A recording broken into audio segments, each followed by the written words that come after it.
بالإضافة إلى الجالية المغربية والعربية المتواجدة بأوروبا.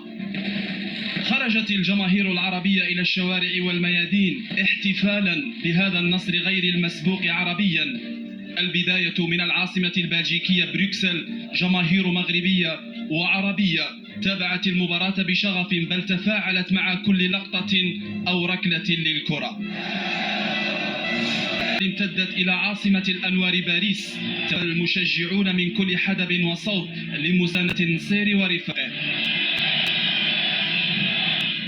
اتجه صوب ميلانو، حضر المشجعون لتوثيق هذه اللحظات التاريخية.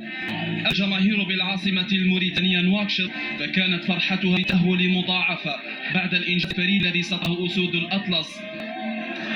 وصلنا إلى غزة، تعال الاتحاد والهدى معلن عن نصيب الأهالي هناك من هذه الحربية. ولأن النصر التاريخي جاء على أرض عربية، هنا في الدوحة تزينت الأبراج بالراية المغربية بروح عربية تعبيرا عن الإنجاز التاريخي.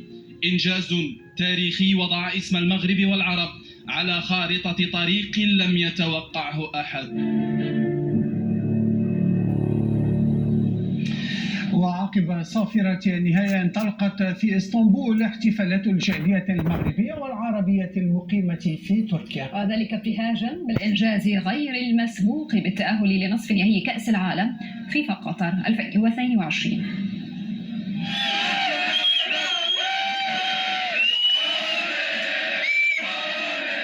شعور الحمد لله احنا فرحانين اليوم.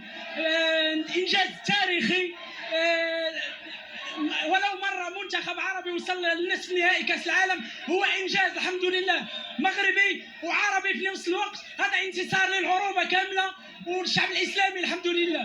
وحمرنا وجهنا وتبارك الله عليهم، وإن شاء الله ناخذوا كأس العالم.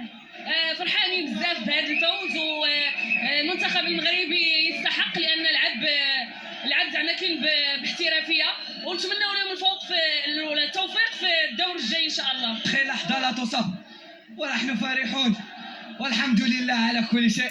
والله ما قصروا الأولاد، كانت قتالية في المباراة والحمد لله.